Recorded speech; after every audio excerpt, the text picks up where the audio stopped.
collecting people as they go along. The sound design is great. Everything sounds really naturalistic.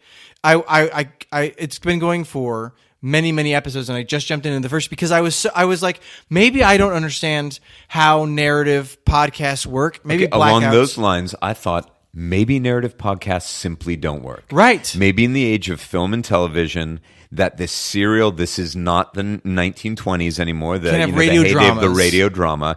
Maybe this simply doesn't work. And like you, I dove into something else. I specifically chose something that would have a fairly high number of characters. Obviously, there's a core group of principals, but a lot of characters, because Black Vault does not. It's really small. And I went, okay, so I really want to compare apples to apples here.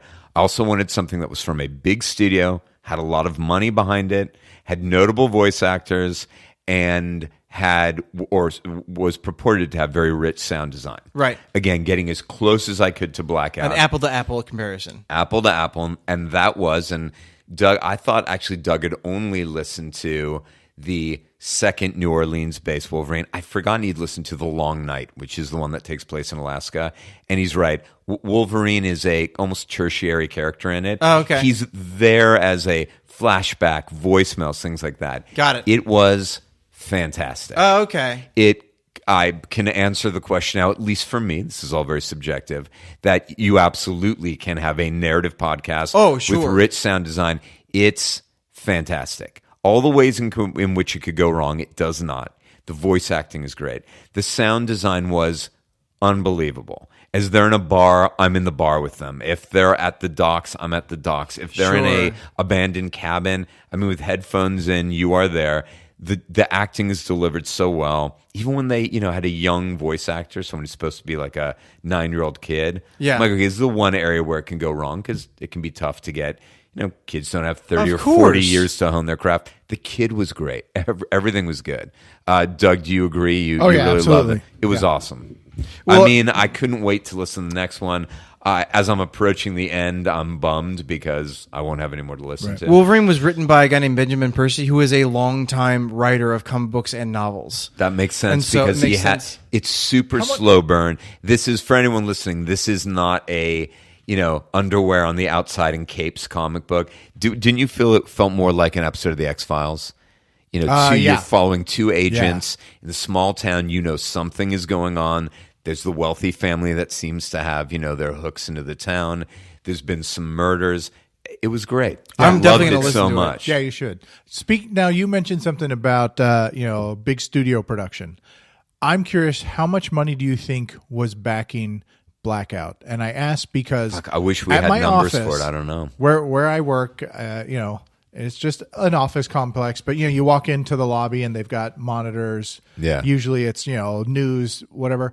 One of the ads that constantly ran was an ad for Blackout. No shit. And it was just a photo. It was like an image of him. Very kind of dark and gritty. Yep. And it talked about. I didn't.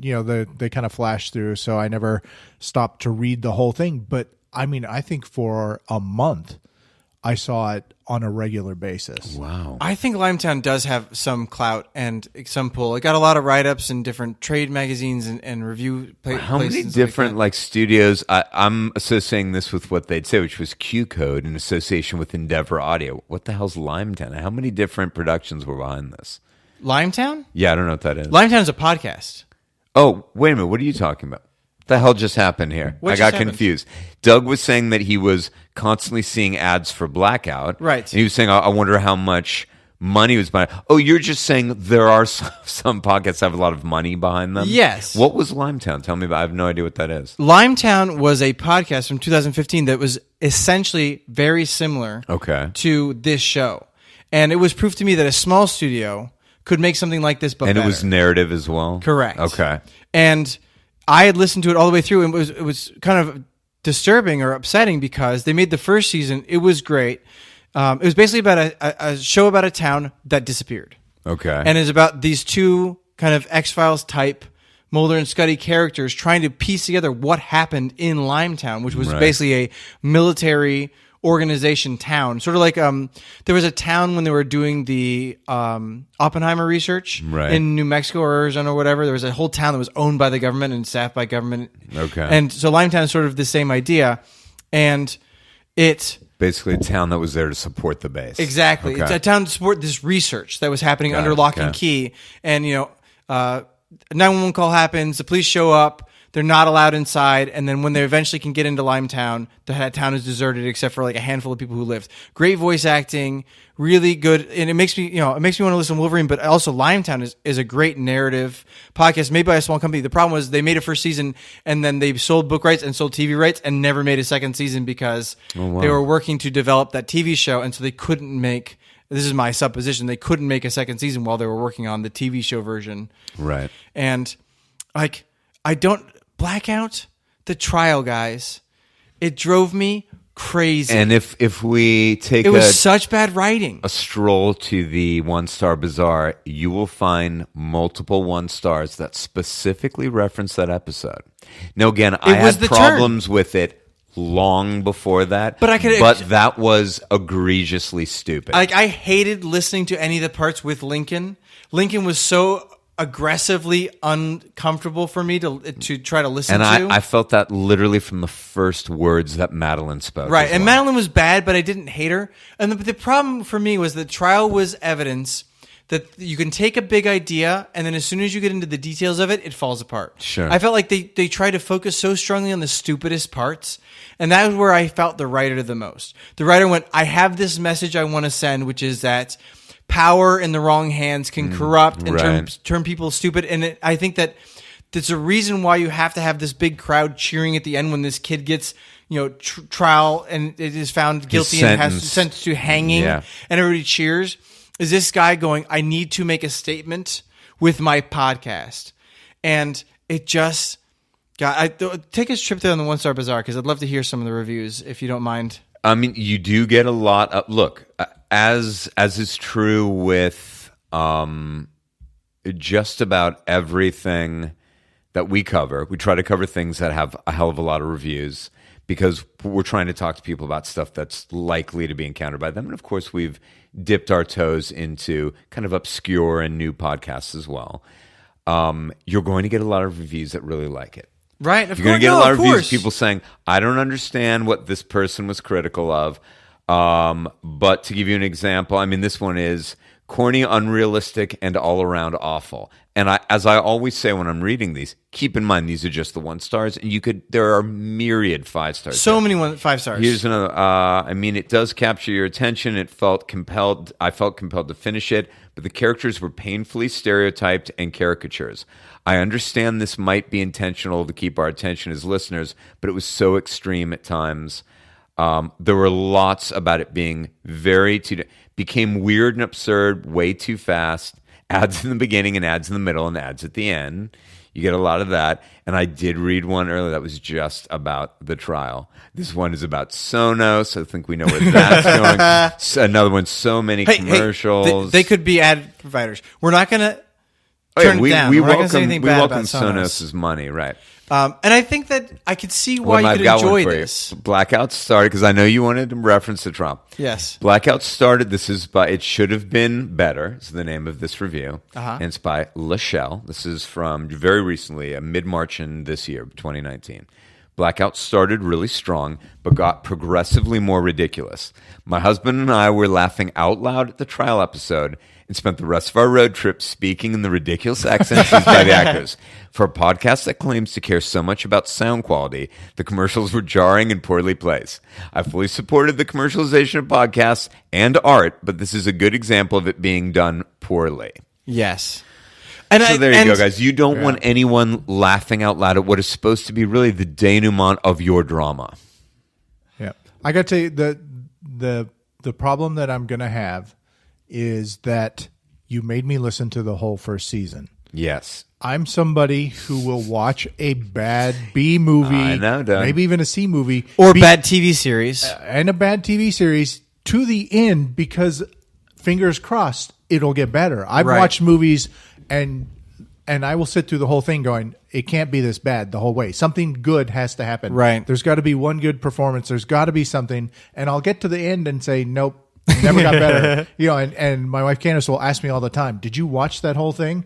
I did. Did it ever get better? Nope. Why didn't you stop watching? I said, because I'm hopeful. I'm hoping that it's going to get better. You're an optimist, Doug. The problem is I've listened to the whole first season, which I agree is a setup for season 2. Yes. And so I'm going to have to tune in until it really just smacks me in the face like Voyage to the Stars did, where it just got so absurd that I'm like, okay, now you have to give up. I'm finally out. I'm giving up on you. And I'm not at that point with this podcast yet. With Blackout, I want there to be a better season 2. Right. Season 1 wasn't good, but it was compelling enough for me that I want to see what happens in season 2. And I don't know that I'll get through a season 2, but unfortunately, because of my compulsion, I'm going to tune in.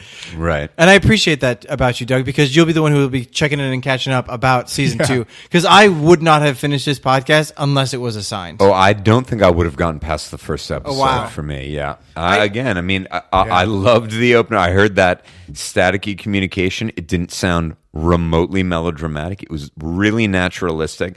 I felt like it was what the last few seconds of a pilot, radioing in that something is very wrong would have sounded like.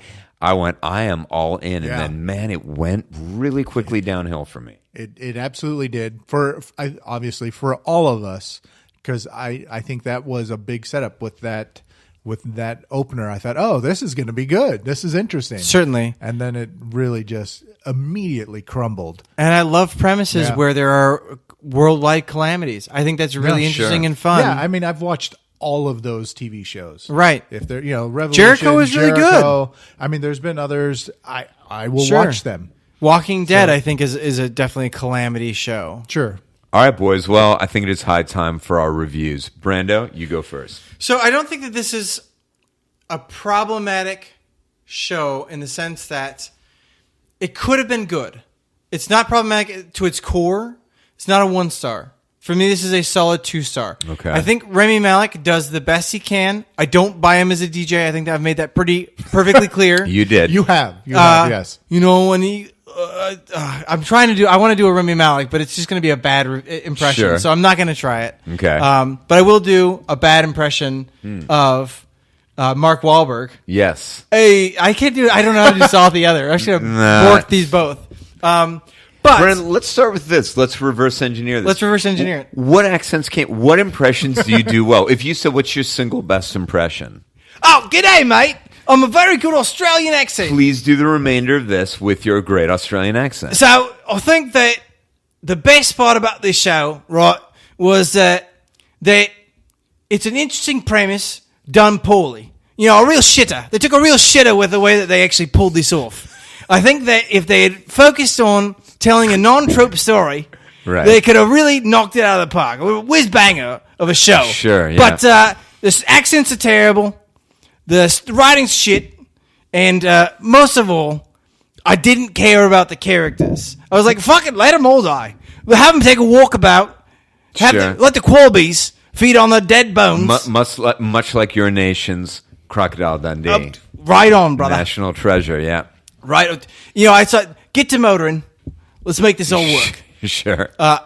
So, 2 stars. It's okay. We got it. Now, to be fair, Brandon, you did live for several years in Australia. Is that why your accent is that good? I moved to Melbourne when I was just a lad. Yeah. And I decided that this was the place for me. I love... Oh, wait. No, this question was directed to Brandon, not your Australian character, Chippy Maguire. Actually, that was really good. A good impression of the old guy who works with Crocodile Dundee. Right. Yes. Mick. Yeah. Yes. Yeah. Where he puts the beer on his head. Is that no? That's a different guy. I haven't seen Crocodile Dundee in a long time. Yeah, that's the big Ophi guy. Yeah. I did always really love his handler guy. He was such a sweet guy, such a sweet character. That's sweet. Yeah. I've watched a lot of MasterChef Australia, guys. Sure. A lot, and so I've been spending a lot of time. And one of my new coworkers is Australian, and so I've been picking up her accent. Right. And so I hope you share yours with her. Oh, I will not. That seems offensive. The way that the New Hampshire accents should be offensive to the actual New Hampshireans. See, now, you would never actually do voiceover work as an Australian with that Australian accent. God, no. And that's the difference. Well, that takes us then to my review. I have to give it 2 stars as well because it, as you've said, it was not without some merit. Yeah. I did really enjoy Remi Malek's performance. I did not have any problem with him as a DJ, but I totally understand what you're saying. And again, my only issues were